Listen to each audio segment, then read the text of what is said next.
Okay, thank you. Good evening. I would like to call this meeting to order at 7:01 p.m. Welcome to the June 10th, 2024 City of Burlingame Planning Commission meeting.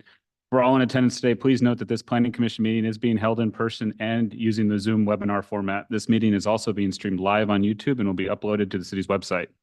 Please note that we are not accepting remote public comment during commission meetings. We ask that the public either attend the meetings in person to comment or send an email to publiccomment@burlingame.org. Staff will be monitoring emails submitted during the meeting, which will be read at the appropriate time. The length of the emailed comment should be commensurate with the 3 minutes customarily allowed for verbal comment. And just one note for those of you here, if you would like to speak, you are allowed to speak. You do not need to fill out a form. However, we do appreciate it. But don't think that you have to fill out a form to speak. Agenda item number 2, roll call. The record should note that 6 members of the commission are present this evening. Commissioner Camarado absent. Agenda item number 3, request for AB 2249 remote participation. There are no commissioners participating remotely this evening. Agenda item number 4, approval of the minutes. We have meeting minutes to review and approve this evening from May 28th, 2024 regular Planning Commission meeting. Do we have any comments, changes, or discussions regarding the minutes?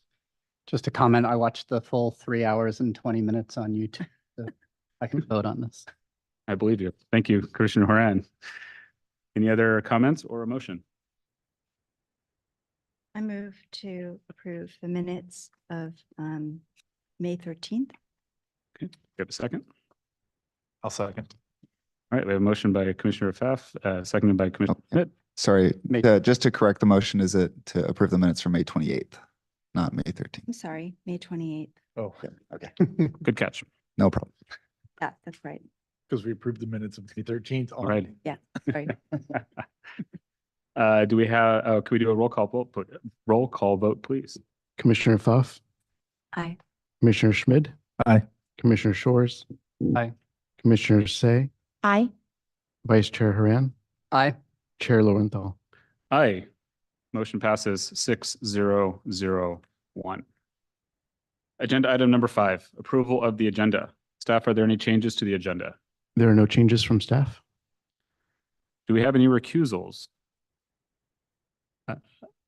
I do have to recuse from agenda item 10B as I live within 500 feet of the property, and I would like to ask City Attorney if I may still participate in that public. You may as a member of the public, so when that item comes, you will just recuse yourself. You can sit down in the auditorium and you can listen or comment yourself as a member of the community. Very well, thank you. No other recusals? Great. Agenda item number 6, the public comment non-agenda. Members of the public may speak about any item now not on the agenda. Members of the public wishing to suggest an item for a future Planning Commission agenda may do so during the public comment period. The Ralph Brown Act, the state local agency open meeting law prohibits the Planning Commission from acting on any matter that is not on the agenda. Speakers are limited to 3 minutes each.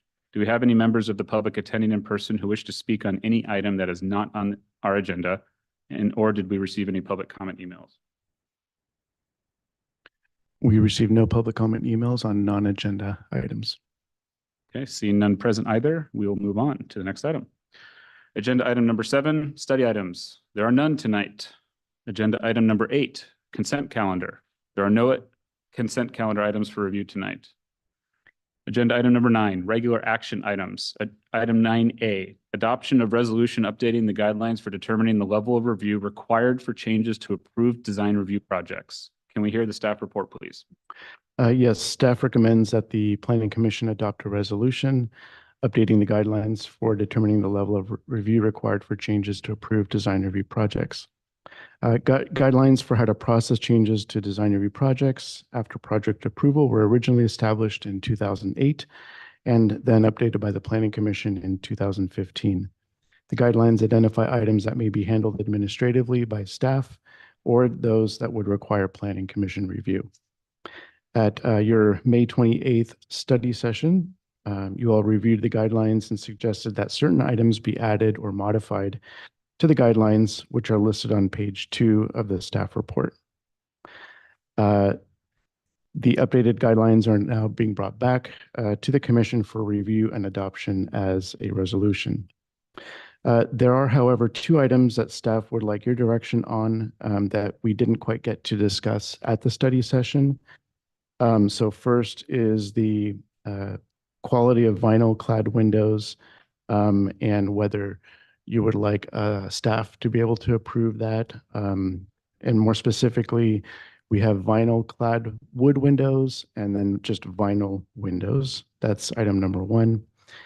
And then item number 2 is we would like your feedback on the type of siding, exterior siding on homes. So typically it's the horizontal wood siding.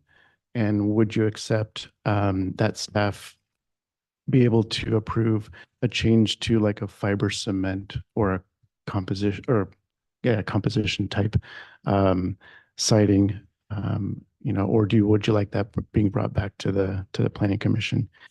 Related to that is the on the horizontal siding is on the corners, you could have it either mitered, so the pieces of boards come together, or another option is to have like a corner trim. So we just wanted to get a little bit of your feedback on that. Maybe we can start first with the vinyl windows, if you have any feedback on. Well, before we get to feedback, we will want to do questions of staff and we will open it up to the public, but then we can certainly proceed through there. Great. Do we have any questions for staff? Yeah, absolutely. Commissioner Pfaff? I see something that's also, I don't think we discussed it, which was changes to landscaping, in both directions. Changes in landscaping which do not affect concerns expressly stated in the points made by the Planning Commission or neighbors during the original application review. Those are to be handled administratively. And then at the bottom, you have going to design review, changes to landscaping which affect concerns expressed. That's sort of the opposite. So I don't remember that being discussed at all at that meeting that we had 2 weeks ago. We had that on the list, but yeah, perhaps we didn't. So maybe we didn't get to it. Yeah, we didn't get to it. So certainly we can hear your comments on that item too. Okay, so I don't know if I should talk about this first we had, we're on questions. Yeah, Well, we can. also there's nothing in here related to size of stairwell windows, which was discussed. It's here. Yeah, it was added. Oh, it was added on here, Page 2. stairwell? Yeah. Oh, page 2?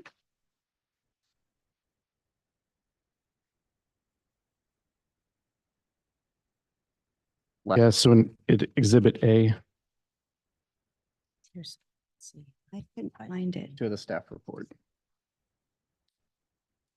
It's right here. On page 2. Oh, okay, that's good. All right, excuse me. And then I do have some comments about what we discussed before on the windows, but regarding landscaping, well, these are questions, so I guess I'm not going to ask a question. I have comments about that. If the question was, have we really discussed it? And the answer was no, not yet. Okay, thanks. Any other questions for staff? Commissioner Say? Question, sort of clarification. I had brought it up in the study session meeting, but just wanted to state it, I guess publicly, because this is not listed here, is that is generally understood with any change in floor area ratio or lot coverage falls under a condition of approval, conditions of approval. So that is not something that would be subject to these categories. That's correct. So that would automatically bring project back to for an amendment, I guess Yeah. it is. Yes. I want to make sure that the public understands that. Thank you. Any other questions? Okay, so we'll move on to, do we have any members of the public attending in person who wish to speak on this item, or did we receive any public comment emails? Please note that the speakers are limited to 3 minutes each. We did not receive any public comment emails. Okay. Seeing none present, then we'll move on, and I'm going to close the public hearing. Commissioners, do we have any comments? Yes, I do. Commissioner Pfaff? So the first, I'm not going to beat a dead horse, but I still personally, I think 25% change is a lot. In particular, because if it's cumulative, rarely people change just one window. It could be a lot of windows, up to 25% in any direction. And I think it cumulatively, well, let's go the large direction. I know that you had mentioned, the builders here mentioned that typically it wouldn't be in the width because of shear and engineering issues, but we have seen a developer here who has often come with windows that go all the way up to the, how do you call it? Headers The plate height? to the header? Yeah, to the header. And we've repeatedly caught those in time, but you see, those wouldn't need to be re-engineered. And so my concern is by not putting some kind of a guardrail on, I mean, it does look not great when windows are made smaller all over. That can be just as bad, but I'm talking mainly about the increase in light pollution. Just cumulatively, it can be major, and we wouldn't even see those again. We wouldn't, you know, they could grow. We wouldn't see them. It would just happen. They could go up to the header. Wouldn't have to be that developer because we've caught those. But so I have an issue with that. I may be the only one here. I just want to say it to get that off my mind. I think cumulatively it's an issue. I appreciate that you're dealing with the stairwell because I think those windows are tend to be massive anyway, but I just think we need to be careful with it's not usually one window. Maybe sometimes it's one window, but if you're talking about not supply issues and not being able to get, I think that was the discussion was that maybe you can't from a certain brand get the window you specified. To me, a quarter more, 25% is major to allow that much. So I might be alone. I'm just going to get it off my head. So that's the first comment I have. I would, if you're going to have some flexibility in it, I would feel much better at 20 or 15%, me personally, just to have guardrails on it. The issue with the landscaping, we really didn't discuss, and I would have definitely said something in our session. If we're going to be looking, I know it hasn't been voted on yet, but I'm getting the impression that the direction we're going is to be handling landscape more like green infrastructure, which is great. I think it's a good thing. So green infrastructure, it has certain needs, has certain space needs, and performs a certain function. And so in that same way, cumulatively, if we're going to now say you can have changes to landscaping that don't affect concerns expressly stated, that would mean that someone would have had to shown up to the initial meeting where there would have had to have been something bad enough that they would have shown up, or we would have had to have caught it. And that is, then let's just say they had a plan that was acceptable to us or to the neighbors, but then they changed it. They changed their privacy hedge to now it's going to be deciduous something, which has an effect cumulatively on their neighbors all around them. And that would also go through not checked because they wouldn't have we wouldn't have seen it. We wouldn't have commented on that because it was just fine when it came to us. So I think in the same way we have guardrails on the thing you've written about the roofing material, I think there was something about being consistent. In that same way, if you really want to have something in the landscaping so that we're, not as rigid, maybe it needs to say something like, let me go to the language in the roof. Well, not about did the neighbors complain or did we complain? I think people don't come to meetings anymore, excuse me, but they don't much participate anymore unless there's something, that they're very passionate about. So I just don't think it should be dependent on the neighbors being there or we saying something because it might have been fine when it came through the first time. But in that example where something changed from deciduous to smaller and in some way, or changed from evergreen to deciduous, it is a cumulative effect, definitely on a neighborhood, I feel like.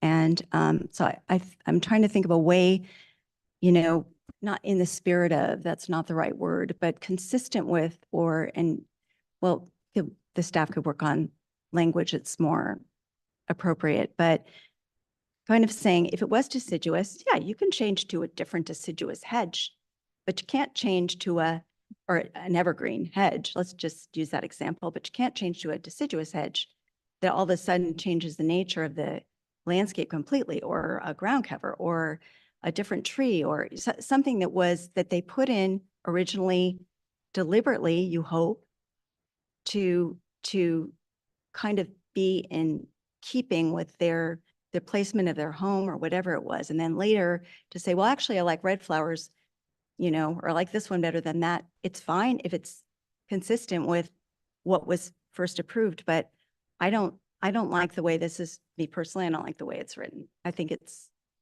it can make more problems than we have.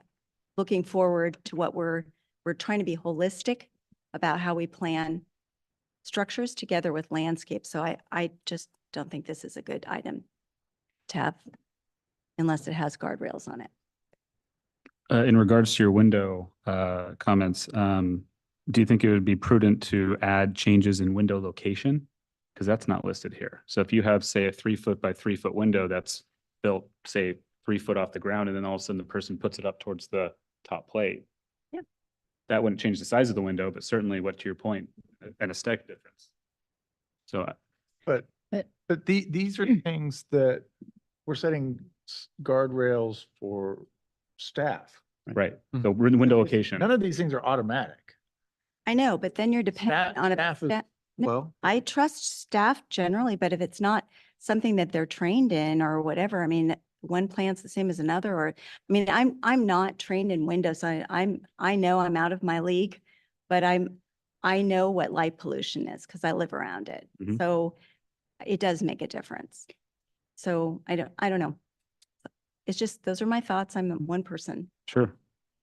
Our comments beyond what Commissioner Pfaff says specifically regarding vinyl windows, right, and their application to our discretion. Yeah, the question was, right now we say any change to a vinyl window automatically comes back to the planning commission. Over the years, we've seen better quality vinyl clad wood windows.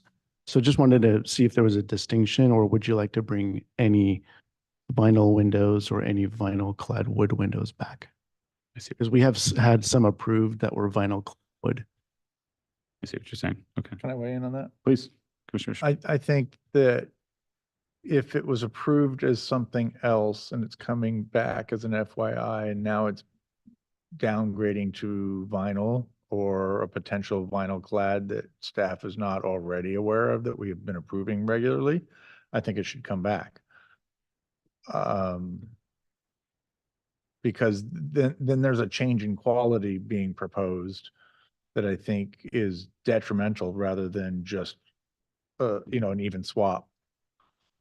The only tricky thing about that is we can't get into manufacturer name, So then if it's gonna be, if it's an obvious downgrade from one type of window to another that we already see, then I think we need to ask the question. Mhm. I think that's fair to bring back to us rather than put that onto staff to evaluate. Right. Would Okay. keep it consistent with the way it's written now. Is that correct? Any changes to vinyl? would come Yes. back. Okay. I think so. What, are we, sorry, are we like clarifying? So if it's a vinyl clad wood window, downgrading to an all vinyl window, that would be something that I think should come back to us. Mhm. And I know we don't have to talk about manufacturers or whatever, but I think just purely that type of a downgrade versus a vinyl clad wood window of one brand to another brand, like that's not something that we would need to weigh in on. Right, yeah, the change to vinyl only, that's pretty clear. I guess the question would be, what if someone has like your typical aluminum clad wood window and they'd like to change to a vinyl clad wood window? In my, Getting into Scott? specifics here, but this comes up more often than you think. in my experience, that doesn't change the exterior aesthetic because it's, well, the problem with vinyl is the thermal expansion problems. And that's where we see a lot of window fixing calls is the vinyl fails around the seal and the windows fail. So that doesn't change anything with the vinyl wood clad. But again, that's not, I guess, not our purview to comment on that. So as long as the exterior is the same material as what is approved, I suppose it doesn't matter what happens on the inside of the window. But I think that's very few cases. But I think if we go back 5 years, they weren't making good vinyl composite windows. So we could easily say no vinyl. Yes. Today, that is evolving, and we have a few manufacturers that we could probably say are gonna put out a new product that we would accept a vinyl composite. There's probably a few out there that we would say, that looks cheap. And I think it's still fair that if we're switching from something that was proposed as a higher end material in the initial approval, and then we're trading down, or the perception of trading down, then it's worth asking questions. It's at least safer that way on something as important as windows. Mhm. There's other things I would say probably not so close, but we do seem to have a lot of challenges with windows. Commissioner, I'm just going to add to that too, that even though it's not in our purview to talk about color, oftentimes we're seeing a house presented to us in a certain color scheme and aluminum clad and fiberglass clad windows come in colors, and fiberglass can be painted, whereas the vinyl windows can't. Now, vinyl windows do come in other than white now, whereas for years it was only white and was so obvious. So that would be one thing just to be aware of. It's just the color option, what change might happen by going to an all vinyl window. So I'm hearing that we just leave it, that if it changes to vinyl, it comes. We're gonna, back. yeah. Yeah, whether it's vinyl or vinyl clad wood, it would come back for your review, and then they can present the type that would like to use, and you can take a look at that. Typically, they'll bring in a sample or brochure. So, okay. I think that is clear, unless any other commissioners have I was just gonna thoughts on that. continue from Commissioner Fopp's comment about the percentage of the window size change. I was just doing a quick little math calculation. Because what happens sometimes on my own projects is a window will be originally approved as a 36-inch wide window, like a 3x4 or something. And then along the way, oh, no, a 32.6 by 40 window might be more appropriate for whatever reason, or need a little more space for furniture, whatever it might be. And doing that calculation tends to be kind of a 20 to 25% change in window size for a standard kind of 3x4 kind of window size. And then the other change that could be happening is kind of a 30-inch window going to maybe a 24-inch size window, or, you know, or something in between, which tends to be kind of between 17 and 20%. So just to give you some understanding of what the percentages might relate to in real window size. And I did that same calculation, but Mm. now as I sat there and listened to you say it, Mm. what if it's a 5x5 or Mm. a much larger window, then that 25% goes Right. a lot bigger. Whereas in Mhm. the smaller increments, it wouldn't, it's imperceptible, but in the Small. bigger size window, as a percentage multiplier, it becomes a much bigger risk. So a Right. 3x5 could go to 3x6.5. Mhm. So you could add almost 18 inches to every window in the house and still make that an administrative change. That seems too much. If I recall, during the study session, I think we were throwing out a 10% number, possibly, if I remember. Yeah, it says 25 in here now. Right, yeah, because I think we decided, Good cut limit. Yeah. we didn't quite finish that discussion, but And then and you weren't there. So, and then the ones who billed were not sure about the 10. So I think you just left it at the 25, and you took the stairwell window away. I think it's a lot. I mean, I don't build, but and in my head, I know what that dimension is when it gets a quarter larger. Not that we want to get too into the details and overcomplicated, but at the same time, if you wanted to delineate versus larger a size window by percentage that, as you said, commissioners say, the smaller windows under a certain, I don't know, dimension Mhm. could be approved up to 25% and then others 10%. So there are options. Again, we don't want to force you to get too creative, but if you think that's something that you'd like to consider, that's certainly something we can try to write in here. But it's also just guideline, it's helpful for staff because staff could always say, wow, this looks dumb. And kick it up to us to make the decision, even Mhm. though it's within the percentage that we gave away.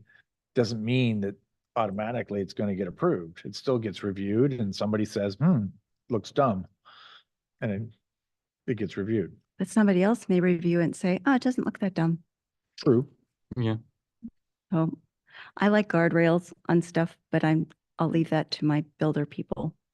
Yeah, 25 does sound large for sure. 15 sounds okay. I'm fine with something around there. Also, just briefly, I think it's a good point on landscape design to not have that be determined in terms of whether it goes to design review based off of somebody saying something about it, because we've seen lots of landscapes that we made very little comment on because they were great or fine.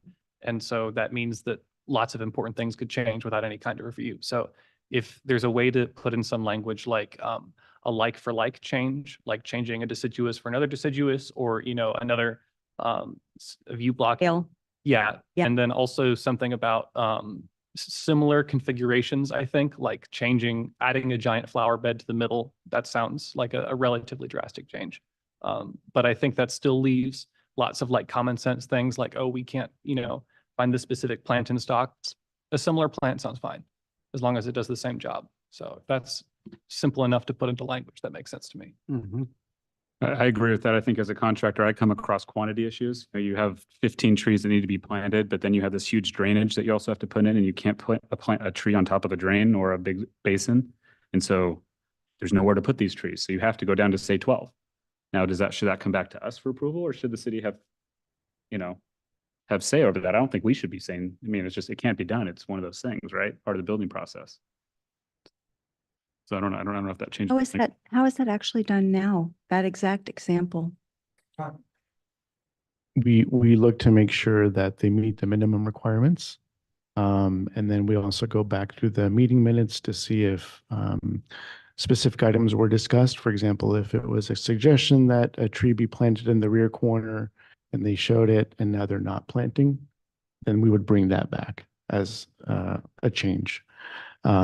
We don't get into the flower beds, 1 gallon flower sizes. There has to be, I think, a little bit of discretion. Otherwise, your agendas would be full of design review amendment items, and we don't want to do that. But yeah, significant changes to landscape concepts, designs. That's something that we could bring back, or we do bring back to the Planning Commission. So on that, we can come up with some language for you to consider to But kind of capture the makes more sense. design intent, if there's a significant change to the design intent. And just to clarify, to Commissioner Pfaff's question, the city arborist does sometimes take a look at this, especially if it's impacting the trees. So they'll look to see whether there's a feasible planting of where they proposed it, and if not, where they could move it to make sure that the tree is able to grow In his example, yeah. Yes, so in No. that example, Mhm. our city arborist, Richard Holtz, would take a look at that, Got it. try to get into the spirit of what was going on, because as mentioned, sometimes where they thought the tree could be planted Sure, feasible. sure. Okay. For the siding. Yes. I'm okay with wood and cement fiber. If they're painted, it's hard to tell the difference, but not any other type of material substitution. Strangely, I'm not necessarily okay with the corner trim being substituted out because that's an architectural, Indeed. it changes the look of the house to have corner trim versus miter trim. So I would want that to come back. I don't think it's a bad product. We've seen good, we've seen good projects with it, but it can be a bad project too if they do the details wrong. So I think the change from wood siding to vinyl siding is a risk. Oh, not vinyl. Yeah, I would say this. Or even composite, like the hard. even the cement board too. Okay. Interestingly, when I walk the neighborhoods, I'm noticing more and more wood siding that's actually cupping and warping. That looks worse than the cement fiber siding. So sometimes wood looks great the first couple of years, and these are fairly new homes that are having these issues. Start giving out direction. I think on the corner trim, that was clear. And sometimes you all approve projects with the corner trim in place. So, but I think if mitered corner got approved and they want to now change to a corner trim, that's coming back. Mhm. I'm still a little vague on the change from approved wood to like a fiber cement, like hardy plank type Well, product. but I think in a lot of these, we're saying, if you come in one thing and you're presenting the A material or the A type, Right. and then you're coming back and bringing us a C type and trying to sneak it through Mhm. and doing it poorly, then it's gonna be impactful. Right. So, Are we allowed to comment on stain versus paint though? Because like if you're doing a real wood, you can stain that material. And if the person decides to put on, say, a fiber board, which you cannot stain, has to be painted. I Mhm. mean, painted wood and painted fiberboard, hard time to tell the difference. Right. Yeah. you're right. If it's done well. Yeah, I think if we had a project approved with stained wood and they come back with the fiber cement, we'd bring that back because it can no longer be stained, although we can't look at staining versus color, but that would be a change to the exterior. So it sounds like, yes, any change to a fiber cement or other type of material, we'd bring that back to you. It sounds like they're the same thing, but they're not executed the same way. Right. Okay. And I think that was, unless you want to really hone in on the percentage for window change, I heard 15%. I heard, That could be a compromise. General. I think 15 is the consensus. Whatever. Okay. As long as it's not 25. We can go 15 if we start to see that So much. 15% seems to be like a significant change. It starts to look odd, then we can revisit that. So I think this gives us good direction. We will then not act on the resolution tonight. We will we'll make the changes and perhaps bring it back at your next meeting on the consent calendar. You can approve it then or pull it for further discussion. I think we do need a motion and a second to continue it, to bring it back, or do we? We don't necessarily. Okay. I think we have our direction. Thank you. Thank you all. Apologies to Commissioner Pfaff. I think in your staff report, you listed the stairwell, but you didn't actually have it in the amended. I just noticed that too. Yep. Yeah. Yep. We'll make sure. I have a note here to put it back in. That's right. Yeah. Thanks. Thank you. Great. Thank you, Ruben. We can move on to agenda item number 10, design review study items. Item 10A, 2108 Carmelita Avenue. Were any commissioners not able to visit the project site, or do any commissioners wish to note any ex parte communications regarding this project? Seeing none, let the record note that all commissioners present have visited the project site. Can we hear the staff report, please? Yes, the subject property is an interior lot and contains an existing one-story single-unit dwelling with a detached garage, and the applicant is proposing a second-story addition. The site contains 4 existing landscape trees in the rear yard, which will remain with construction and that satisfy the tree reforestation ordinance requirements for the lot. The required findings for design review are listed in the staff report, and I can take questions of staff if there are any. Thank you. Any questions for staff? Commissioner Say. Yeah, I was surprised to see this Assembly Bill 1308. So, am I correct then now? There is no bedroom limit to one-car garage homes? Correct. Previously, if you were increasing from 4 to any number of bedrooms beyond that, you had to provide 2 covered parking spaces. And now for additions and remodels, we cannot require that per that assembly bill. Mhm. Okay, thank you. Any other questions for staff? Okay. I'm going to open the public hearing. Would the applicant please come forward and state your name and anything else you'd like to add about your project?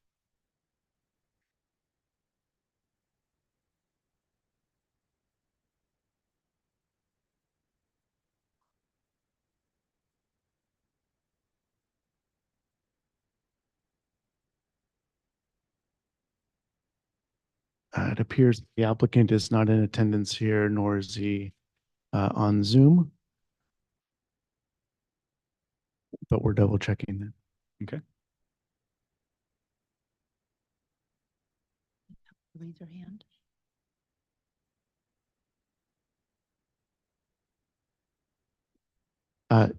If there's a Qi-Ling on Zoom, if you can raise your hand if you're ready to present your item.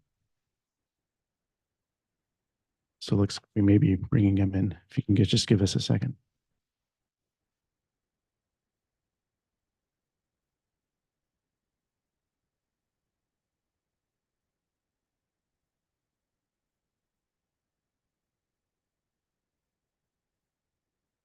Hello.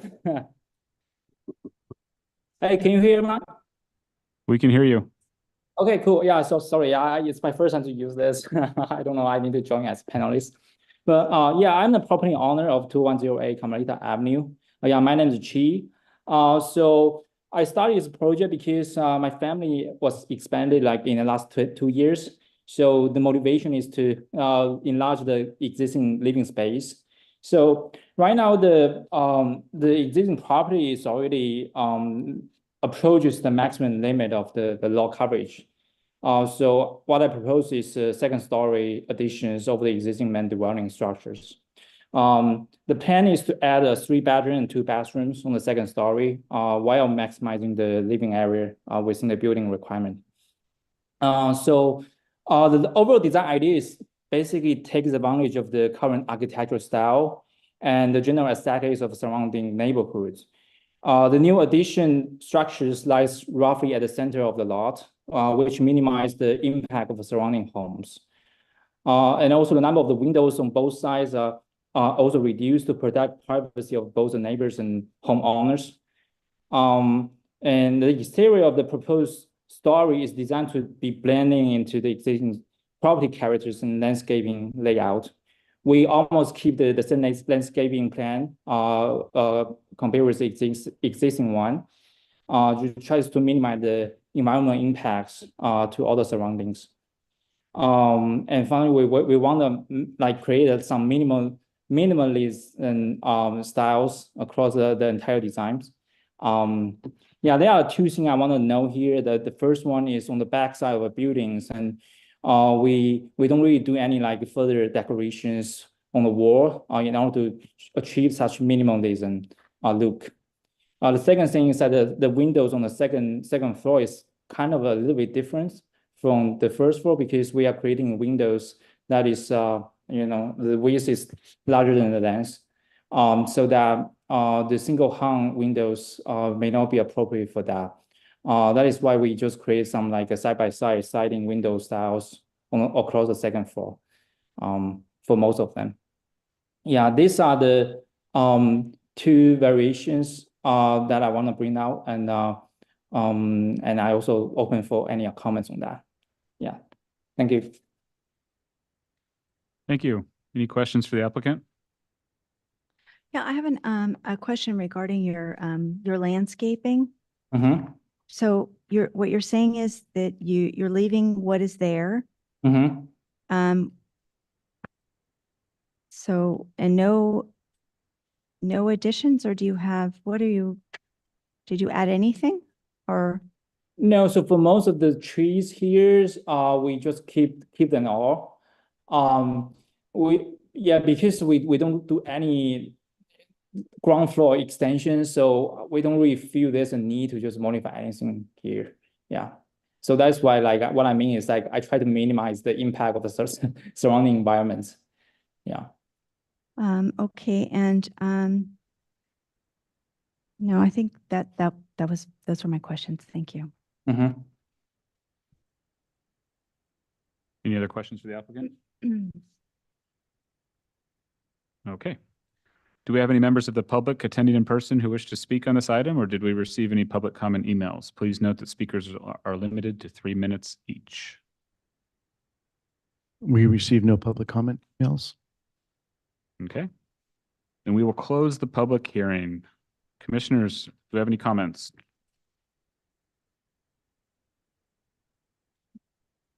I'll go. Commissioner Schmidt? So the second story design really isn't working for me at all.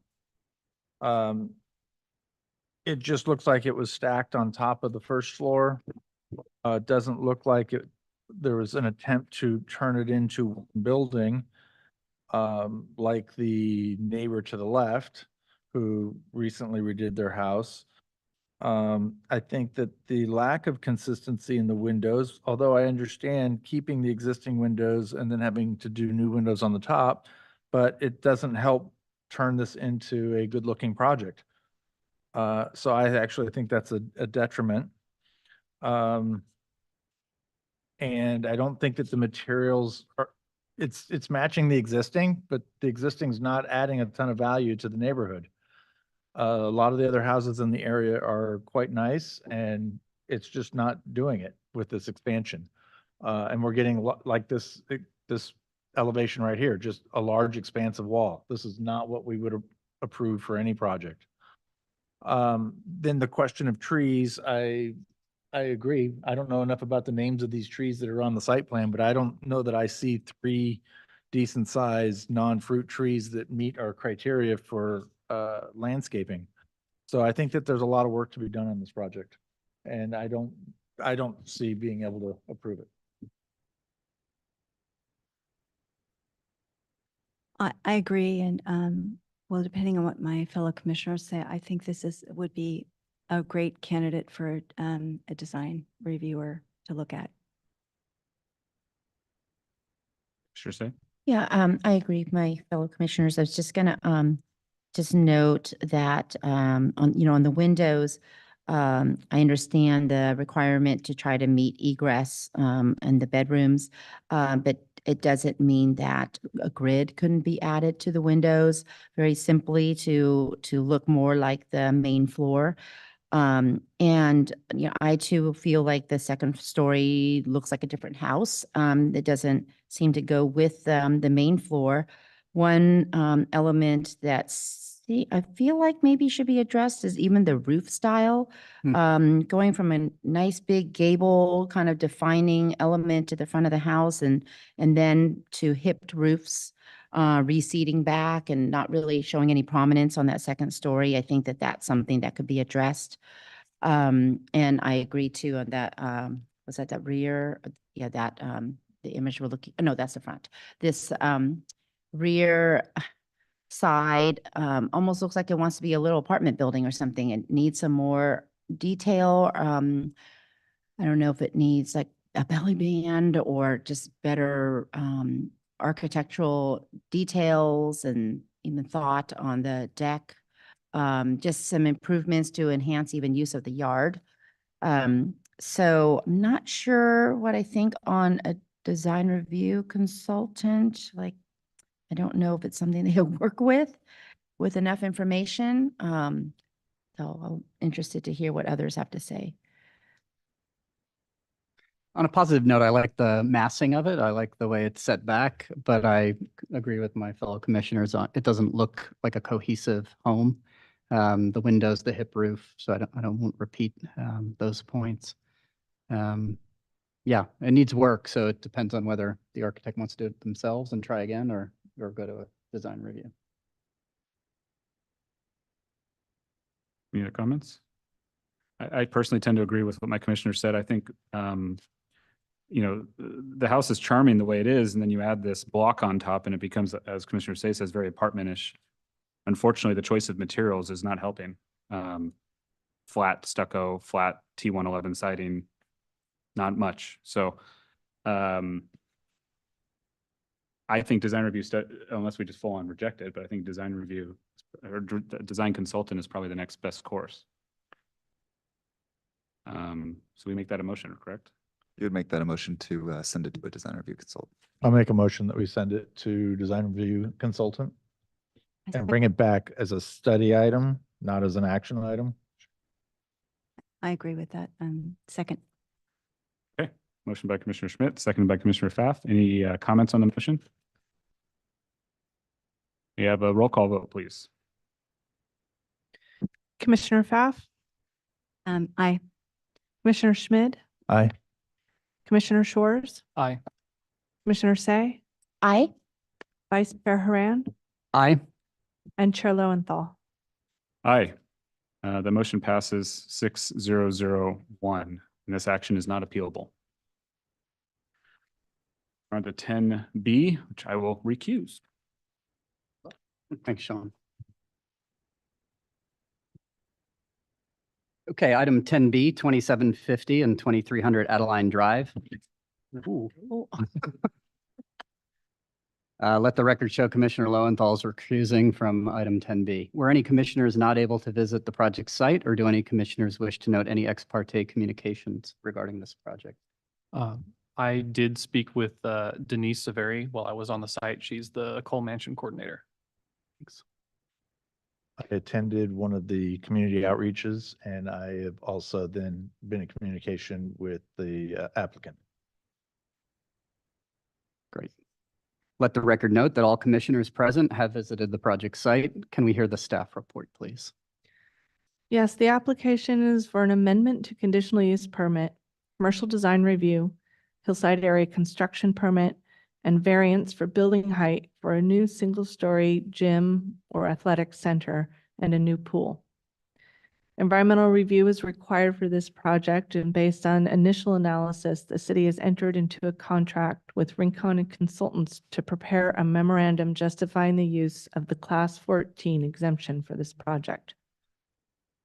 The subject site is comprised of 2300 Adeline and 2750 Adeline Drive, two separate lots that total 36.4 acres. The project application is contained to the lot at 2750 Adeline Drive, owned by Mercy High School, and includes the proposed construction of a new single-story, 16,319 square foot gym, installing a new larger outdoor swimming pool, adding 15 parking spaces to the Gracilli parking lot, and removing 20 protected sized trees. The project also includes a proposed amendment to the existing condition number 5 of the conditions of approval for the conditional use permit. And the amendment is to increase the after-school activities hours and days. There are a number of people in the audience ready to speak, and so I'm keeping my introduction very short. The applicant is also here tonight and has a presentation prepared for the project. I would like to note that we have the city's traffic engineer, Andrew Wong, available for any commission questions, and I can take any early questions that you have for planning staff at this time. Any questions for staff? No.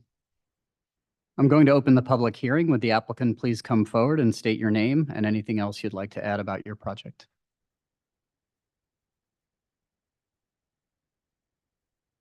Hi, my name is Natalie Srigliano Brosnan. I'm the head of school of Mercy High School, and I'm grateful for the opportunity to talk today about our proposed athletic and student life project.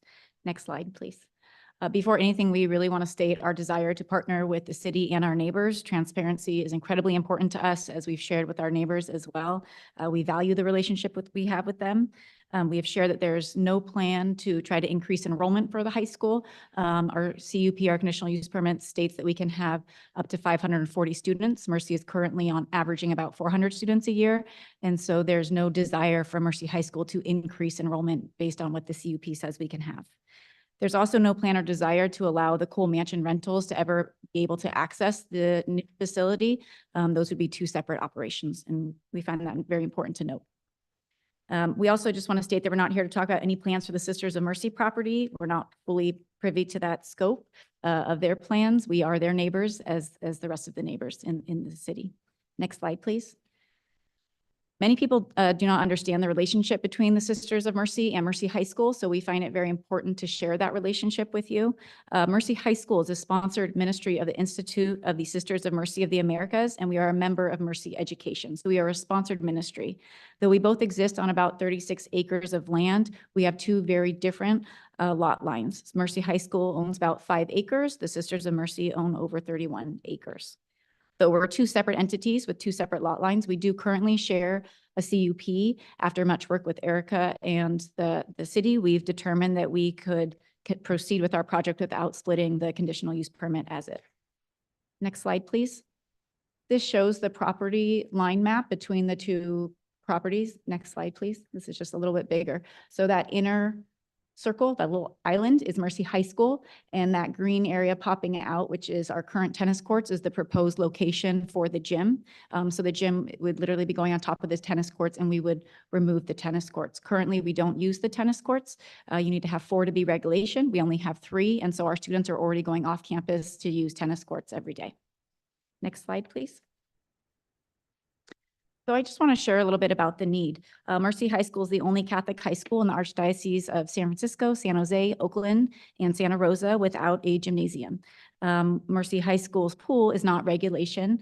And so between these lack of facilities, our student athletes are traveling up to 22 miles for home facilities right now. And that's causing a lot of traffic in the neighborhood as everybody is leaving immediately after school to get to their locations and their facilities. Mercy High School also doesn't have one indoor facility that can meet the needs of our entire school community. Many of you have been inside the Great Hall of the mansion. That's the largest indoor facility we have. This poses an ongoing safety concern that, God forbid, something should ever happen at Mercy. We don't have one location to evacuate the entire school. So this serves a real safety purpose for our school community as well. It's important to note that in the 1950s, there were 14 all-girls schools in San Francisco, and only 2 exist now, and both serve very different socioeconomic statuses. And so Mercy High School in Burlingame is the closest all-girls, traditional all-girls school for anybody north of us.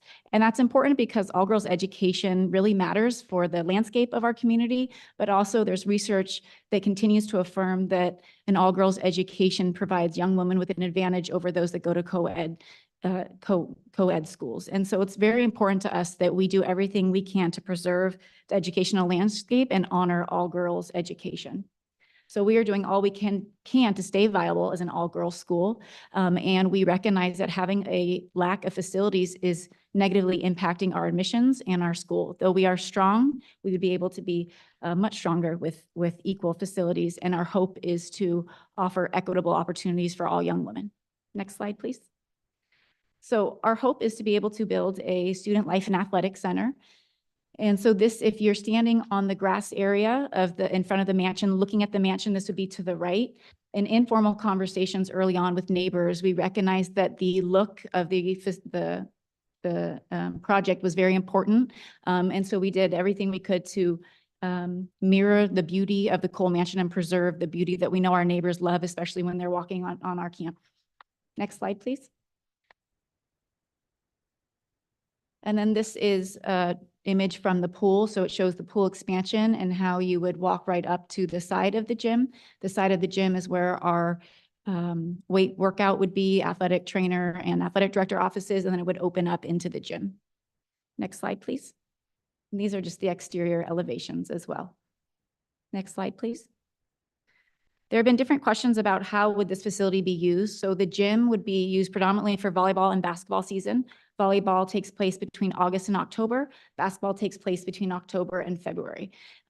Practices typically would be right after school from 3 to 8 p.m. and competitions would be 4 to 9 p.m. Monday through Friday. It is very rare that schools have competitions on weekends. It's usually reserved for if you qualify for CCS or state tournaments. We do use our campus already for summer sports conditioning, and so most of that would be then brought indoors into this facility. And then additional uses would be when it's not volleyball or basketball season, cheer and gymnastics could practice after school in the gymnasium. We would have PE classes and then typical school programming like rallies, speakers, prayer services. It's important to note that currently our rallies happen about once every other month outdoors, and that does bring noise to the neighbors. So bringing the rallies inside the gym would take away that noise to the neighbors. Next slide, please. The pool water polo season is August to October, and then the swim season is March to June. Again, most of the games are after school and the swim meets. We do have practices 7 to 8 a.m. and 3 to 7 p.m. This already happens. We do practice in our pool in the morning and afternoons. There's no change to any traffic or noise based on these practice times. And competitions would be Monday through Fridays. We do also have sports conditioning already in the pool that we have.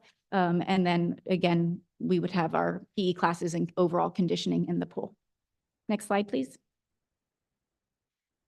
The hours of use that we have, we've had many conversations with the city of Burlingame about hours of use. And as you can imagine, it's difficult because depending on the sport and the season and the month and the day of the week, it can be a different schedule. And so when working with the city, we try to come up with a document that really laid out different information regarding school usage and some of those like worst case scenarios.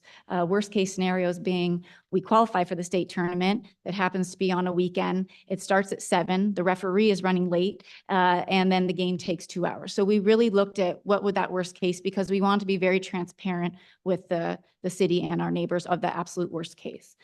So 10 p.m. is listed as the end time, though we believe that would be incredibly rare, nor do we want our student athletes or do we want our staff to be on campus that late. It is best practice from a social emotional standpoint that our students are home by 8 p.m. Because we want them to have family time, we want them to sleep. And so it really is our intent to be very effective with our gym and having practices right after school and games as soon as the league, the earliest schedule that we can have with the league. We did meet with a community group in December and last week as well. They did share concerns about the 10 p.m. end time as listed. We assured them that there is no goal or plan to be having usage in the gym that late. And we explained that that was kind of the worst case scenario examples that we came up with. Next slide, please. A note about trees. The trees on campus have been impacted by a number of, like the record drought we had, extreme rain, and deferred maintenance.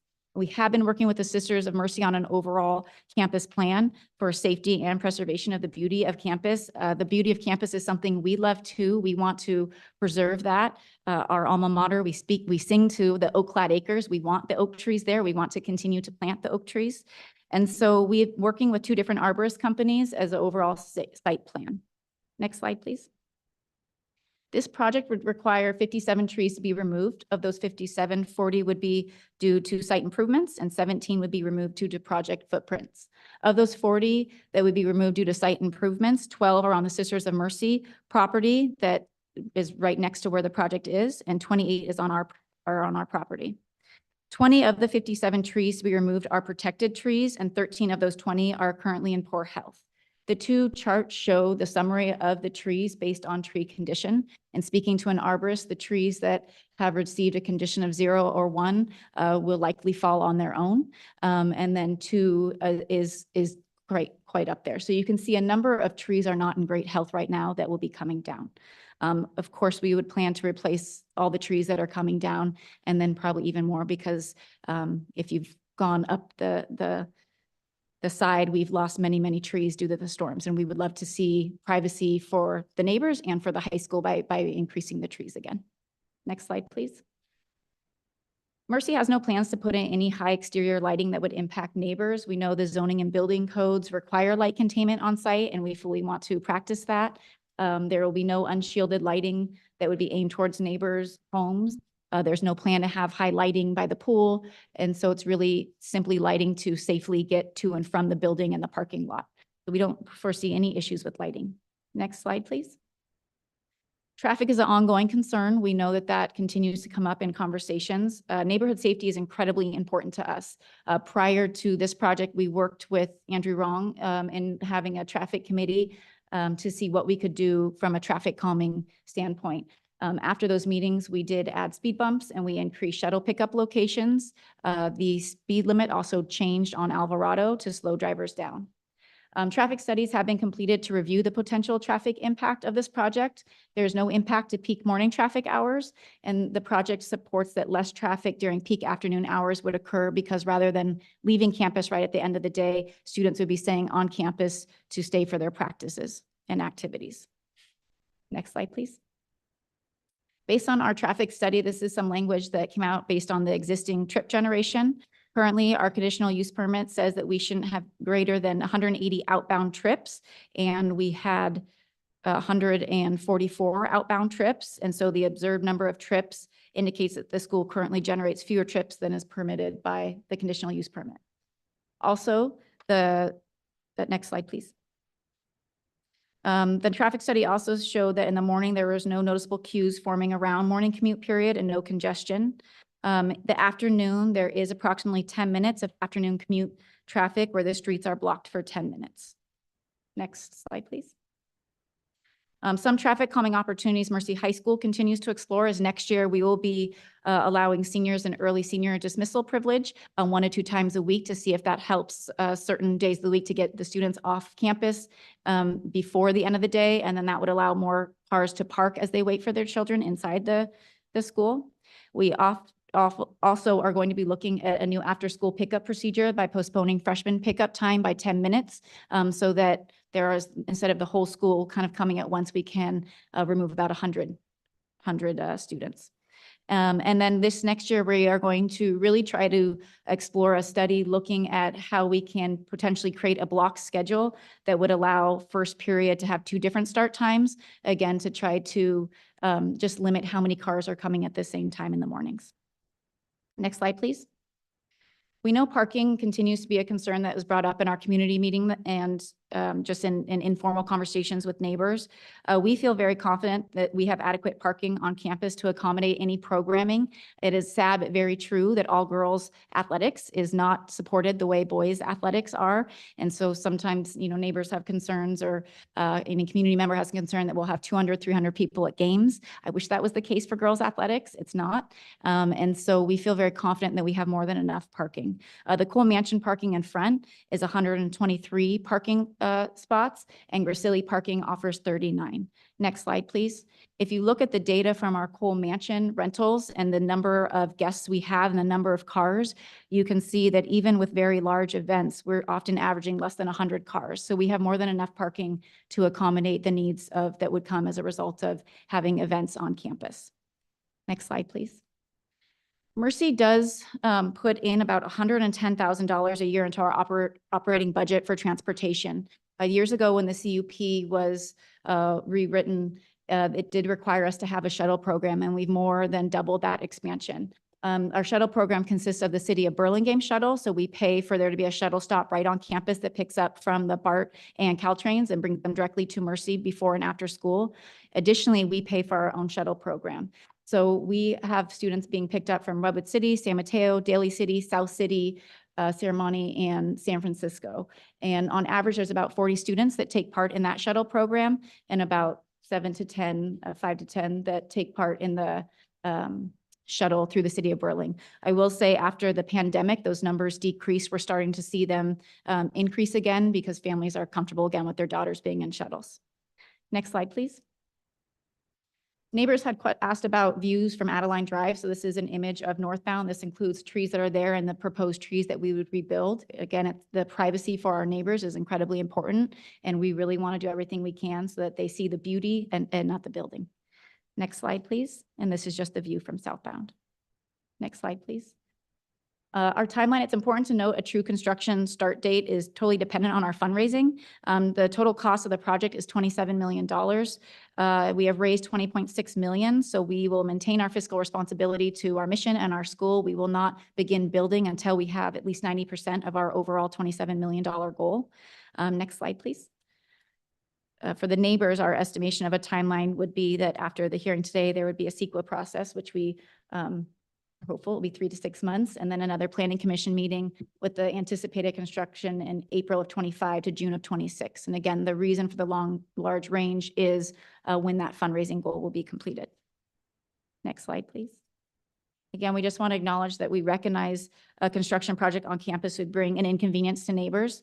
The positive thing is, well, it will be an inconvenience for about 15 months. The school goes back to being a school. Nothing really changes except that our programming is on campus now and that there are less traffic in the afternoon. We are very committed to being as thoughtful as possible in minimizing the impact of construction. We plan to have workers park on campus. To date, the proposed parking area for workers would be below the service road in Gracilli Center. We know that workers' schedules would be made so not to add to traffic during those peak times. And we've contracted with DevCon on purpose because we know they're very reputable with having jobs completed on time. And that was very important to us. We also know that there's a level of professionalism that they bring as a result of being such a large company. And that was important to us to know that our neighbors would have that level of professionalism as well. So though DevCon, we believe we could have saved money by not going with a company like DevCon, we chose to go that truly for the neighbors. Next slide, please. And just in closing, again, we're so appreciative that you are hearing about our project today. This has been something that we call it building the dream. It's been since my mom was there in the 70s, something that Mercy Girls talked about. We know this is incredibly important for the viability of Mercy High School long-term. The more the Catholic education is getting expensive, the more families want to see facilities. And so we believe that this project is crucial to maintaining the educational landscape of Mercy High School in Burlingame. And again, we have a desire to be very transparent with our neighbors and work with the city of Burlingame. Thank you. Thank you for your presentation. Any questions for the applicant?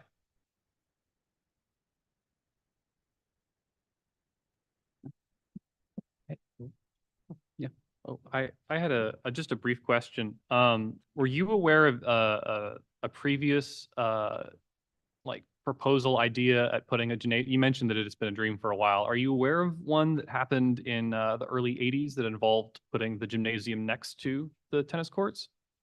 That sounds. I heard stories, but Oh, I have never seen. Okay. I was just curious in that case, because there is a sizable area next to the tennis courts. I understand it is steeply sloped. Do you know if the project was approached from the beginning of we're going to have it sited on the tennis courts, or if there was a configuration explored early on where you left tennis courts and you built next to it on the slope or something like that? I can speak to, I know in 2010, there was another plan to have like a balloon tent type of gym, and it was always at the tennis courts. If it's the land directly behind the pool, I'm not sure that the footprint is actually large enough for a gym. So I'd have to look into that. Okay, Yeah. thank you.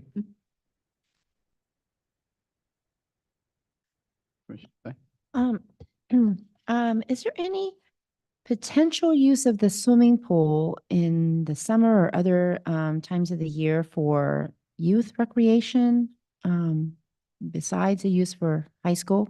So right now we're focusing on the school. Currently, BAC, Burlingame Aquatic Center, does rent they rent out a few evenings for water polo that currently exists.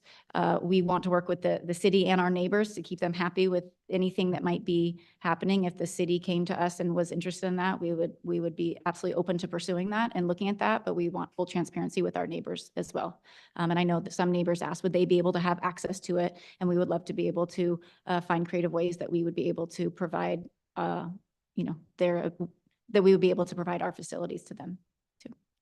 Okay, and then in those cases, rare occasions where the Cole Mansion may have a large event, a wedding, whatever. I got married to the Cole Mansion, and you happen to be a championship team or going to be a championship team.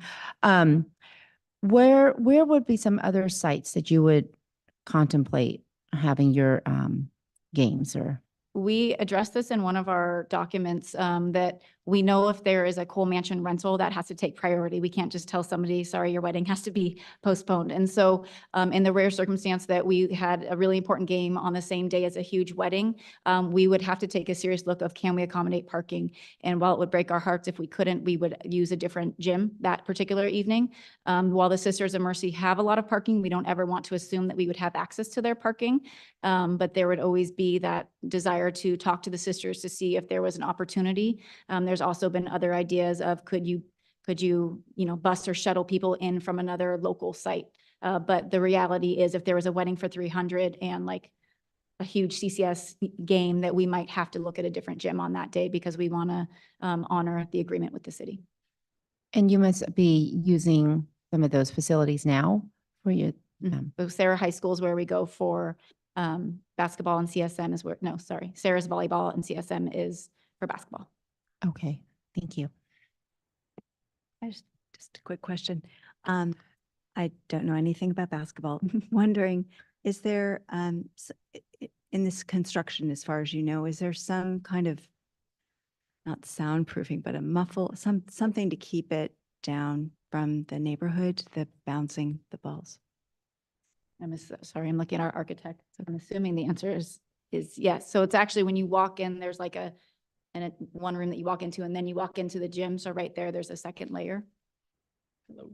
My name is Jeff Berg, architect, DevCon. I think I heard you talk about keeping sound from leaving the gym. Is that right? I think so, but with the neighborhood, right? The ones that, I didn't quite hear your question. oh, Wes. sorry. Yeah, I don't speak very loud, but that was the question. It has to do with emission of sound. Yes. Yeah, we have fixed windows in the gym, Mhm. and then there is a large lobby, that does acts as an anti-space before entering. So there's actually essentially I call it a double containment then for sound. Thank you very much. Oh, I had another question.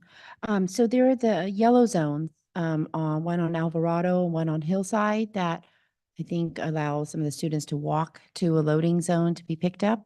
Are those used effectively on a daily basis? Are they full time when? So that just started this year. They're used, I think that as we continue to have them, more students will use them. I know that some parents did comment that they were happy to be able to not have to drive in, and they could continue up towards 280 rather than having a detour into the school. So they're used. I would have to study in the beginning of the next year and have somebody out there counting to see how many students are actually using it. And then when there was, I think I saw some 30-something cars potentially that kind of back up onto Alvarado. Is that correct? When right before school's out and that? So we can queue, I believe, inside about 30 something. And then yes, for about 10 minutes, there's lines outside on Alvarado and Adeline. For 10 minutes is what the traffic study shared was the average. So the residents on that street or on that block really can't leave or come to their homes in that time period? In the afternoon. So the morning, it's not an issue. In the afternoon, it can be. And so that's where we have somebody out in the traffic. And he is constantly trying to bring everybody in as much as they can before allowing them out. So he was given those directives too during our traffic calming measures last year. So that has helped. And again, we're looking at maybe doing a secondary pickup time next year to see if that can help, just to not have that queuing out on the neighborhood streets.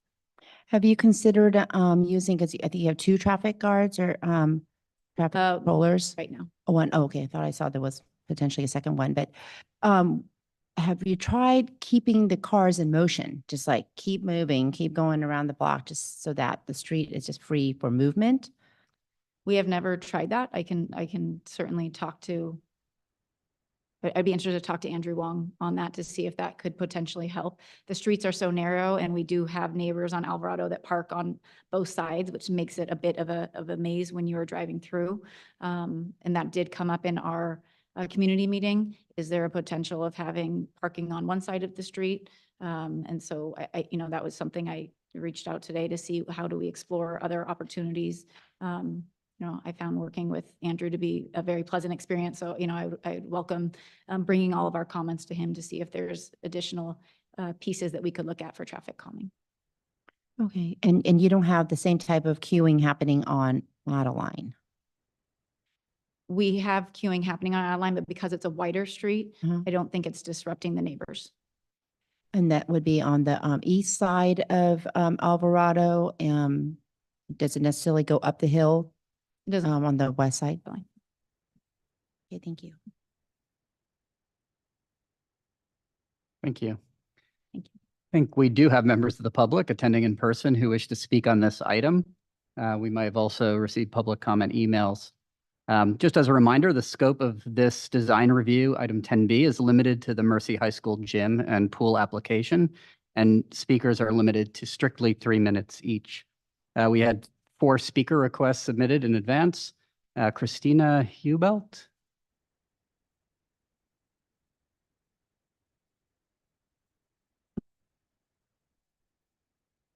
Hi, my name is Christina Hebelt. I live 1531 Columbus, so I'm just a stone's throw away. I am very supportive of Mercy getting a gym. I think it's a beautiful design. The main thing that I would request from the Planning Commission is definitely the traffic. I don't know about the details of their conditional use permit. I just ask that we be very conservative in applying maximum cars or whatever. Because although we're only talking about the Mercy Gym does not exist in a vacuum. Everybody knows that there's a lot more in the works at that facility. And in addition to that, you know, in all these other streets with the ADUs coming and just the example of the house right before this, you know, we don't need that many garages anymore. We don't need garages at all. So definitely in the evenings, a lot of cars parked. So if the exits are going to be out onto Hoover, on the Hoover exits, you know, we need to consider that the streets are very narrow and also Adeline. And even driving down Adeline, there's a lot more cars parked than even 2 years ago, where, you know, I'm having to stop, you know, only one car at a time. So, you know, let's just remember it's only the high school gym we're talking about, but it is not in a vacuum. And so let's just be conservative to think about all the future that's going to be happening in the neighborhood. I think, another thing is, she mentioned the shuttle. That's great, but the shuttle doesn't really run after 6 p.m. So any evening events, you know, the shuttle is not going to be a public transport option. So, okay, thanks. Thank you. Lynn Israelit.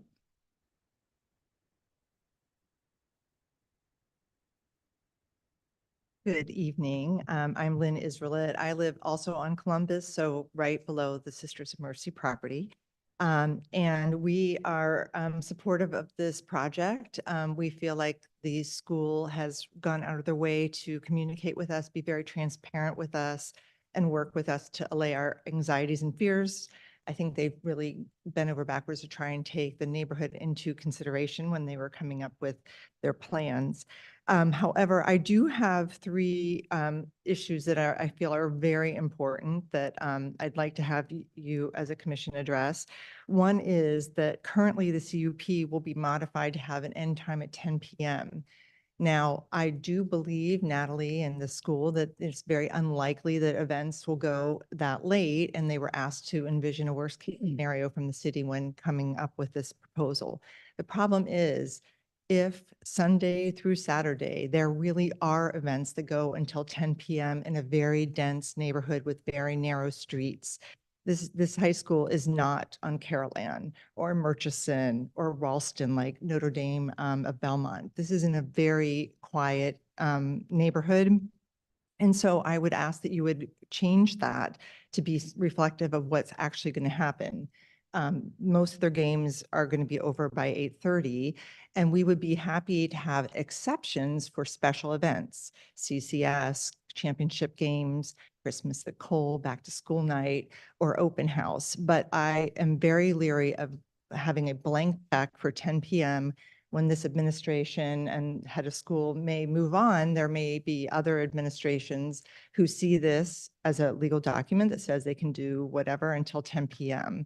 and may decide to take advantage of that. So I feel like we're handing a blank check to the future, and I would like more restrictions that could always be revisited if needed, but to protect the neighborhood. You probably have seen how narrow and quiet the streets are around this property. And the only other thing is, it may be a technicality, but on page 11 of Hexagon's traffic study, it states that should overflow parking be used for larger events when there are also athletic events, that cars be directed to leave that overflow parking or enter it through either the gate on Hoover, which is at a hairpin turn of the street that can barely accommodate 2 or 3 cars wide, or at the gate at Hoover and Adeline, which is a blind intersection with near miss accidents all the time. The driveway enters at an angle and it's on a hill, and then, Adeline continues downhill, and I've almost had my car hit there multiple times. Is not a place to send traffic out. I'm not sure that was intended. I think traffic though should leave by the main gate up by Alvarado and have, you know, traffic, somebody conducting traffic for safety reasons. So I really feel strongly that those lower gates should not be used. Thank you so much for your consideration. Thank you. Karen Dittman.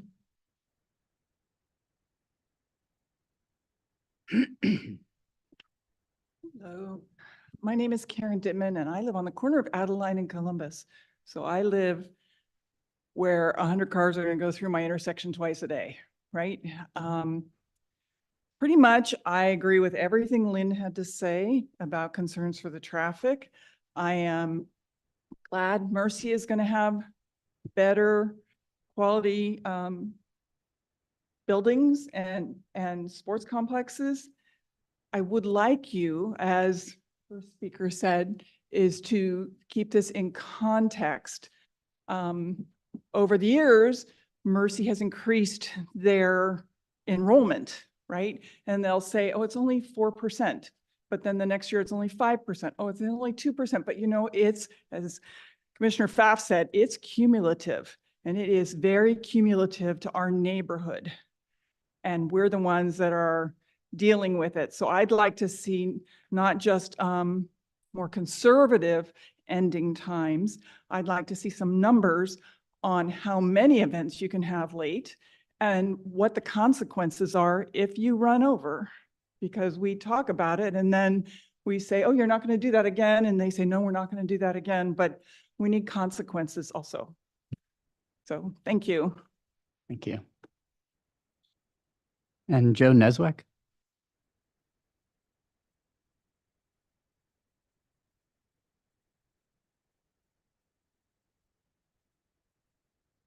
Hi, my name's Joe Neswick, and my wife and I live on Adeline, right a little bit just down from the Gracili Gate. So we've been across the street from Mercy for a really long time. And I have to say that Mercy has been a tremendous neighbor. Not only do they keep that parcel of land up, but they let the neighbors walk through there. I walk our dog through there all the time. It's really a gem of Burlingame, quite frankly. And so I truly support what they're doing. I think the design, I wish half the new houses in Burlingame, they took as much time as they did to design them to look and feel and fit into the architecture. So the only issue I have with the whole project, and I support it completely, is the parking for the construction is on Adeline. And any of you who live on Adeline, you either have or know somebody whose car's been sideswiped or whose rear view mirror has been torn off. Mine has twice. It's a narrow street, and thank you for the speed bumps, that helps. But having construction workers park right on Adeline for a year and a half is a danger, I think, to the community, and something that I'd like to see them find another area in those 36 acres to park. But as far as a project, I think this is going to be a dream project for the city of Burlingame. And I appreciate Mercy High School being so open with all the neighbors. So that's all I wanted. So please take a look at the construction parking. Thank you. Thank you. Are there any other members of the public that would like to speak? Have we received any public comment emails? Yes, we have a number of emails and I'll go ahead and read those in the record now. Each one will be given 3 minutes. Dear Planning Commission, I was unable to attend the June 10th public hearing, but would like to add a comment. I have lived on Poppy Drive for 20 years, and in that time, I have found the Sisters of Mercy and Mercy High School to be wonderful neighbors. I have no reason to suspect that they will be any less great neighbors while they pursue an exciting and much-needed facilities update. I fully support their plans for construction of a new gym, a project that I know has been in the works for a long time. Thank you, Katie Riggs. Planning Commission. I am all for Mercy's improving their facilities. I just think they need to respect the neighborhood and the already nightmare traffic situation by planning on earlier closing time than the proposed. Be in line with other Catholic high schools at 8:30 p.m. and not using Hoover Gates as main entrance.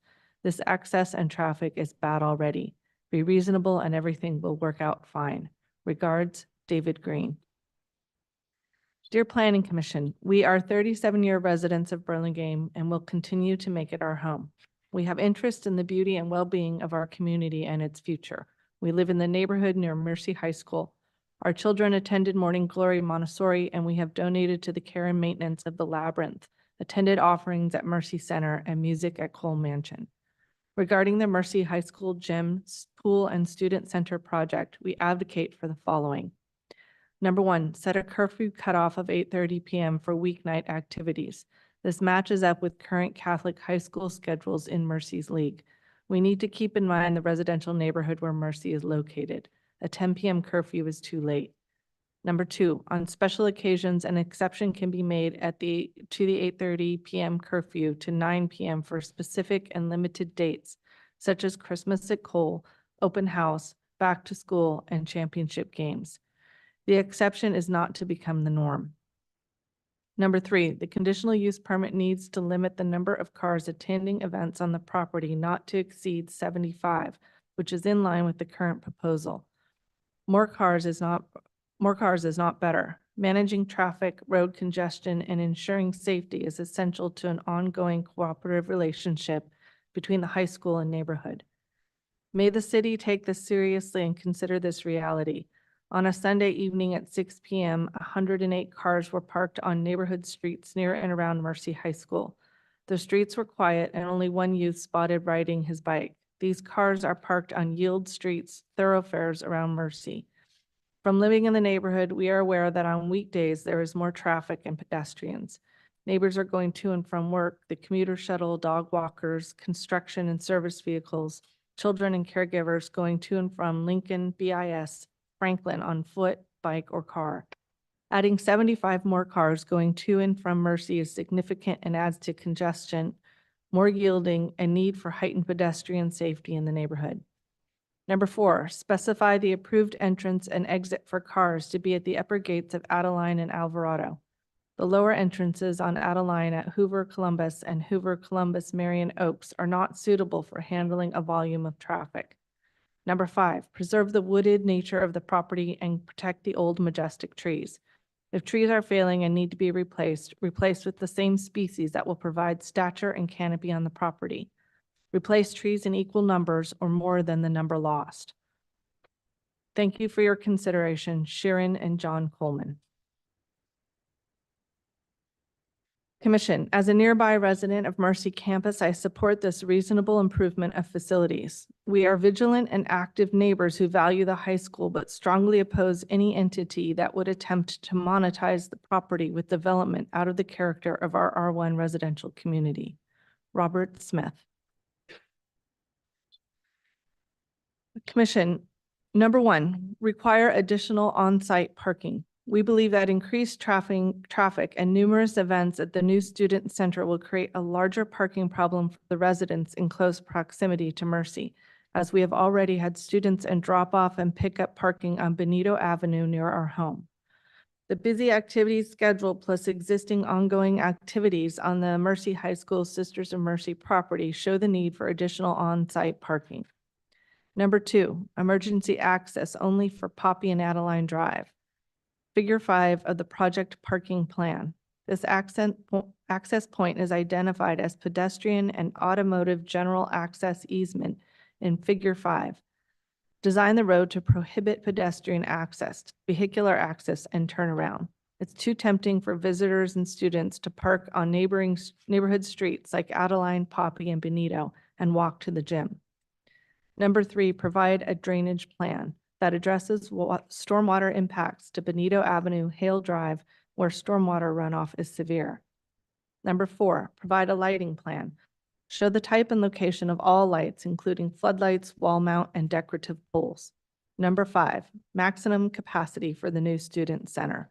What is the maximum capacity for the new student center and gymnasium building? Thank you for your consideration. Brian and Marcia Lee. Commission, the subject of a gym at Mercy High School is a Title IX issue. The girls at Mercy need the same facilities as Burlingame and Mills High School. The 40 acres of the property allow for construction, especially given the plans that are in the interior of the site. Public access to Mercy will not be impeded. Neighbor concerns about traffic should be mitigated by the fact that we are not talking about football games with 5,000 fans, but girls basketball, volleyball, etc. At the most, a few hundred fans. The real benefit is for the 14 to 18-year-old girls in our community who will get the same resources as the boys at other schools. This is a no-brainer. Jim Murphy. Commission, sadly, I am unable to attend the meeting this evening. As a 30-plus year resident in the Mercy area, I am saddened that any of these changes have to occur, but hope that the changes can be made on an effort to keep our neighborhood like it is. I would strongly suggest that Mercy keep in line with other Catholic schools in our area and have completion of times of activities at 8:30 for less neighborhood disturbance. Using the Hoover Gate for such activities with as many cars as are proposed to be allowed is just not viable. That gate couldn't and shouldn't withstand that kind of traffic. And while on the subject, it seems crazy to allow for the number of vehicles they are proposing. Seems like 50 to 75 should be the max, in my opinion. I'm hopeful that these changes can be considered in a way that keeps the neighborhood a neighborhood. Thank you, Sue Fuller. Dear Burlingame Planning Commission, I am writing to express my support for the Mercy High School Athletic and Student Life Facility Project. I am a parent of a current Mercy student, an active participant with the school, and the son of a Mercy graduate from the class of 1961. I am also a proud financial supporter of Mercy's capital campaign to construct this facility. Mercy High School is an organization that cares deeply in its mission to educate the hearts and minds of young women. It is one that is respectful and considerate of its surroundings and neighbors. And the athletic center that Mercy High School seeks to build will directly support one of the most important aspects of Mercy, creating a fair and equal opportunity for Mercy students to engage in athletics and student activities without having to rely on other facilities, bus students to faraway locations, or not offer certain athletics or opportunities at all. I do not live in Burlingame, but I am a homeowner, and my one-way street is a thoroughfare for parents, students, and teachers to our local public elementary school. I experience and understand what are likely concerns by the local community near Mercy High School about traffic or noise. But I can attest to the diligent and thoughtful approaches that our Mercy High School leadership applies to traffic and other concerns. Since my daughter has been at Mercy, I have seen Juan, our traffic control assistant, help to effectively navigate the confluence of cars at the corner of Adeline and Alvarado. I have read the authoritative emails from Mercy High School leaders providing parking and traffic guidance and what not to do. And all of this has shown to me the respect that Mercy High School has for its community and neighbors. I wish my street had less traffic too, but I love seeing and hearing all of the little kids learning and having fun in a place they enjoy. Similarly with Mercy, I love the immensely positive and supportive impact Mercy has on the young women of its student body. I am supporting this project now and in the future, and I ask that you also consider supporting it too and helping Mercy continue to expand its wonderful influence on the women. Thank you, Brian Manka. Thank you. Last chance for public comments in the room. I'm going to close the public hearing. Commissioners, comments?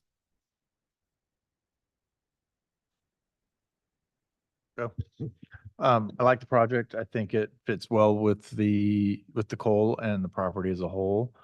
I can support the height variance as the slope of that lot is not make it viable to hit 30 feet when you're already starting 20 feet below on the top of curb. So I can support the height variance. So I like the design. I think the height variance is fine. I think there's a lot of talk about the CUP hours. But what I've heard most is traffic.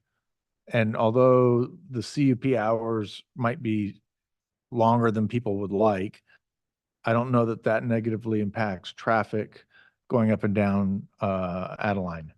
I lived on Adeline for 30 years and I've dealt with the traffic too, of both Mercy and BIS and Lincoln. So I understand that. I think to me, the area that I think there's a focus is the traffic at drop off and pickup, where there's an intense amount of traffic. And I think that what we've heard is Mercy's desire to work on their transportation plan to continue to alleviate that through the use of scheduling and other aspects. I actually maybe have a question for Andrew Wong on what is the viability of maybe restricting parking on Adeline and Alvarado during high commute times for the school, because those streets are difficult to get up and down when there is parking on both sides. And in years past, I'd not seen this in Burlingame, but now we're starting to see it on streets like Carmelita and other areas where we're introducing either a one-way traffic or a timed one-way or a timed parking. So maybe it's an opportunity for us to revisit that with the city, because it's really the city's issue. It's not Mercy's issue, to help alleviate some of that traffic. And so I think there's an opportunity there.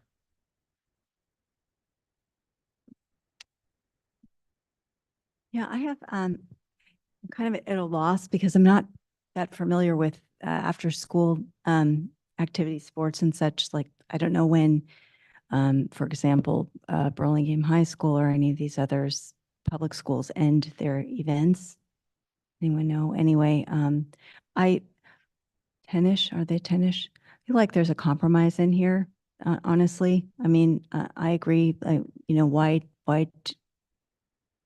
not really sure that it should be so open-ended. Maybe there's compromise time in there where see how things work and have them come back if they are having trouble with it. And that way there's more input. And by then maybe some solution has come up with this traffic. This is another thing I'm at a loss. I'm not familiar with the traffic patterns. I'm very familiar with similar issues where I live, but with the schools and the times and things where you can't get out of your driveway. Totally get it. So it was just, I don't want to discourage the idea of looking at a conditional at the end, the end time for their conditional use. Thanks.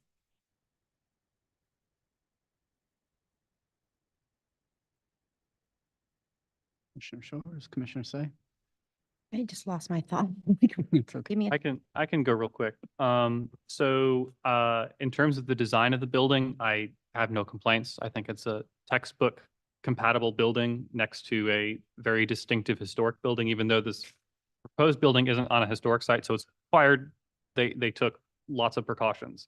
And I think I really don't have anything I could offer to improve on it. I think it's perfect. I think that the site could be, or the plan could be improved a little bit. I've already mentioned that there at one time was a plan for the gymnasium just east of the current proposed site down slope, and that would theoretically be a little bit better because this facade wouldn't show as prominently from the Cole Mansion, but I'm sure that's also much more expensive being on the side of a slope. So a much less expensive thing is right now on the site, there is a tree line of sorts along the outside of those tennis courts. And that does a pretty good job of obscuring the tennis courts from the front of the Cole Mansion when you're sitting on the lawn. Right now, it looks like there's only 2 trees being planned to be planted in front of the athletic center. I think maybe another 2 trees, something like that. So a little bit more masking so it doesn't quite feel like you're in a courtyard, because the front of the Cole Mansion isn't a courtyard. It's a giant like manor estate yard. So I think that would be an improvement, a little bit of extra landscape screening. I did just want to confirm, I was looking in reference to a comment about construction parking on Adeline, and looked at the construction plan, and it looks like there's already a dozen construction parking spots on the Gracili entrance and the 16,000 square foot construction parking lot. I didn't see anything mentioning construction parking on the street, but that does sound like it would be an issue. Is that something that we have prerogative over on the Planning Commission, or is that? something more like a building department. I believe what may have been referenced was not street parking on Adeline, but on a lot off Adeline, I see. like a construction staging, construction park or work. That's what I'm seeing. Yeah. Yeah. Making sure I wasn't missing something. Okay. Thanks. Can I sneak in a question before Audrey gets her thought back? Sure. Uh, Maybe another opportunity with the parking on Adeline and the side streets. What if we were to do permit parking for the 18 or 24 months surrounding construction that would then maybe discourage worker use of the neighborhood, but then still protect the parking for the residents? And that would just encourage the workers to park on site where they're supposed to be. It'd be a matter of, could they do a temporary, could they do a 2-year parking permit within city regulations?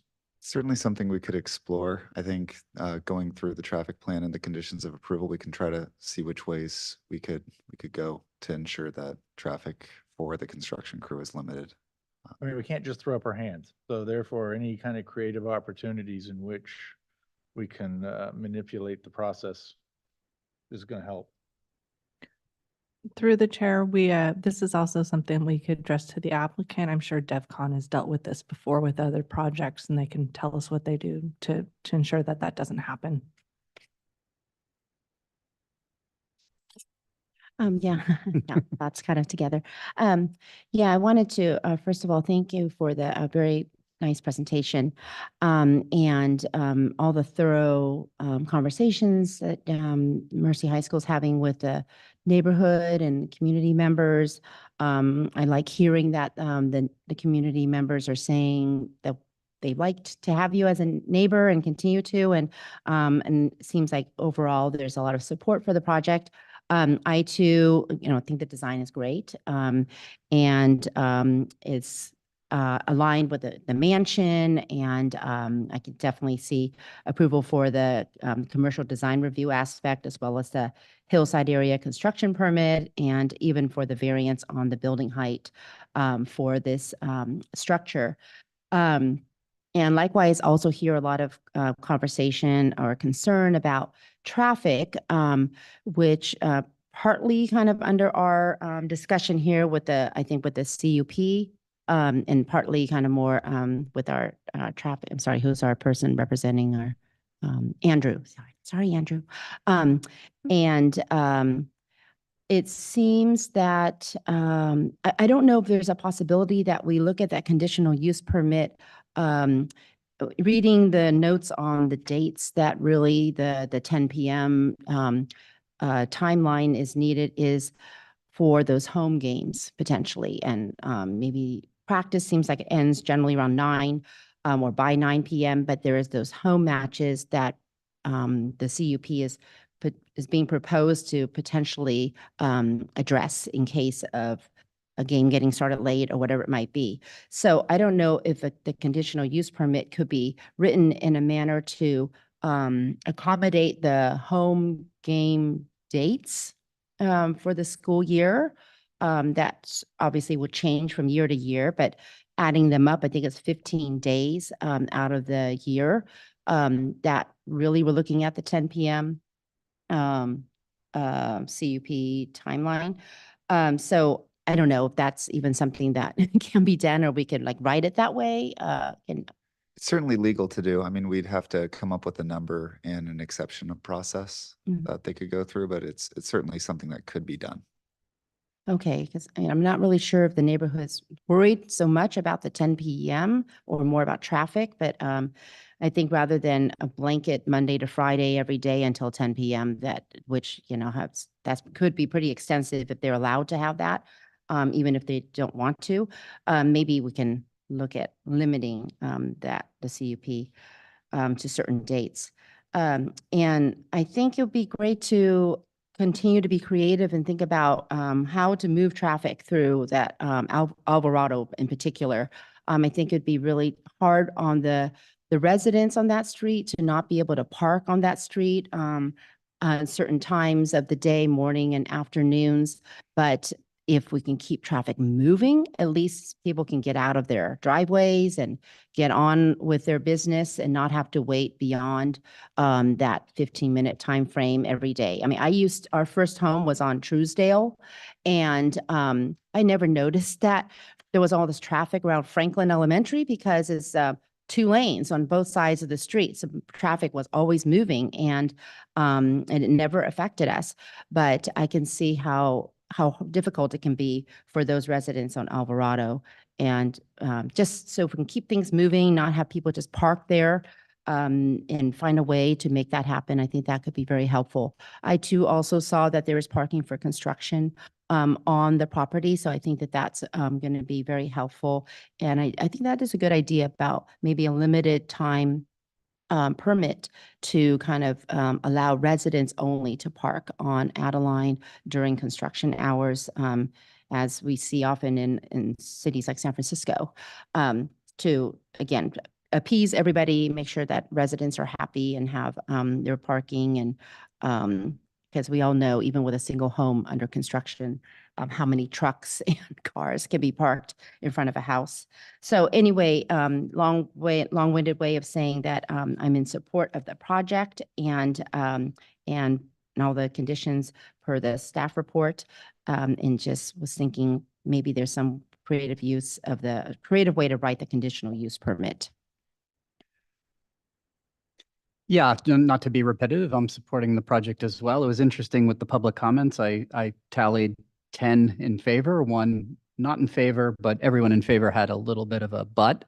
And it was around traffic, it was around the conditional use curfew, and around parking. So, and I think there is room to improve all 3 of those. Certainly, it's a big site. When you include the Sisters of Mercy, parking does seem like something that could be further increased, and the traffic flow and the traffic patterns to get cars off the road. So I agree with Commissioner Say. The curfew, I actually do like the idea of some type of 20 days a year. It can exceed 9 p.m. or 8:30 p.m. and go to 10 p.m. As exceptions, and they could be added up. And when they hit that 20th day, then there's a consequence TBD. Other than that, the design looks great. I don't have a problem with the hillside permit or the height variance. How do you propose we motion this? So we still have to have our CEQA consultants prepare. So this would just come back. So you can.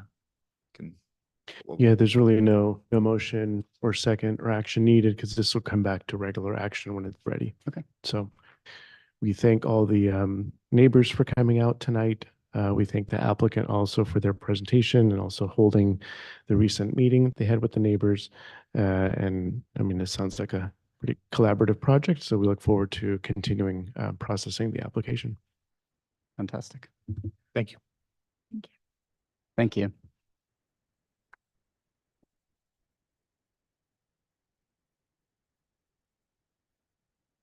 This home, Chair Lowenthal. All right.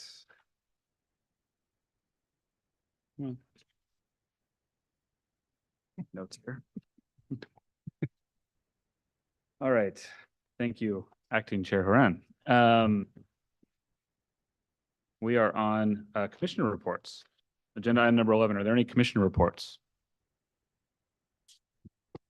Just Commissioner Shores. briefly, I did attend that preservation conference I mentioned in Los Angeles, and I did attend a very, very, very, very dense seminar on impending new housing laws, things like that, but I have not put them together into something that's useful for y'all yet. So I'm not going to just read off of my 4 pages of notes. So next time. Great. Yeah, I just wanted to say that I did attend that last Planning Commission training that was held in our community center, and to say we got lots of compliments from our County of San Mateo commissioners about how beautiful our community center is. And it was just a really good, it was mostly kind of more focused on kind of table discussions on issues around housing and what are the kind of sustainability issues that each city was kind of facing. And so I had East Palo Alto and Half Moon Bay at my table, and it was just a good conversation. They kind of changed the structure around this time. I think there's 2 more coming or something, potentially. I thought you mentioned some more trainings. Trainings, I don't believe there are any time soon, but we'll keep an eye out for future ones. We'll let you all know. The 3 of us Oh, yes. Saturday morning, commissioner or commission and organization meeting held at the community center by. Thank you. Volunteerism. City volunteer. We had a good time. I don't know that we met any new commissioners coming up. We're only about 15. We did try to get our message out to anybody who had questions on what it meant to be a planning commissioner. Nice. It was fun to Thank you for see doing. all the other commissioners there, Mm. Girls Scouts and different libraries and. Yeah, on that note, actually, I was talking to one of the parking and safety commissioners that was at the table next to us. And we're just talking about the issues they face. And then I talk about obviously the things that we talk about. And we were kind of curious why we don't meet as commissions together and have some agenda that either commission to commission or all together collectively, all the commissions, to discuss issues that we might have in common. There's obvious crossover, but we only cross over with city council. And so it's only if one of the other commissions makes it an issue with city council, then it comes into our annual, ooh, let's talk about that. But rarely do we try and influence the same thing through 2 different commissions. We'll note that. We can talk to our city manager as well about perhaps that might be a good idea. Maybe not for all commissions to be, but maybe just, 2 commissions or maybe all. Maybe you can have a friendly competition of bocce ball at the park and, hold conversations that way, but we can certainly look into it. I mean, we definitely have traffic and safety. Traffic Yeah. safety Well, and beautification. and beautification. Recently with the tree ordinance. Right. Yeah. Because there is a lot of questions on what are we doing as a overall infrastructure on some of these new areas like Rollins and such. And yes, those have been studied and all that, but it's hard getting that implemented on a one developer at a time basis. So there's just opportunity. Excellent. Thank you. Agenda item number 12 is director reports. Any director reports? Sure. Well, the only thing we report from the June 3rd city council meeting that is relatively related to planning are the parklet. Parklets, the parklet fee structure is what they looked at and the term of agreement. So the city council accepted certain fees for the upcoming parklet program. And the term of agreement for those business owners that would like to participate in the program that starts on July 1st is for like a 3-year term. So it gives the business owners some more certainty about whether they choose to go with their parklet, that they can have some certainty for the fee structure and also the agreement. You will see some changes with these new parklets because they will not contain roofs. They will be limited to only their frontage, their business frontage. So you'll probably see some go away and some being modified for that. So fee structure will come back at the July 1st city council meeting for adoption into the master fee schedule. Great. Number 13 is future agenda items. Any future agenda items? No? Okay, seeing none, the meeting is adjourned at 53.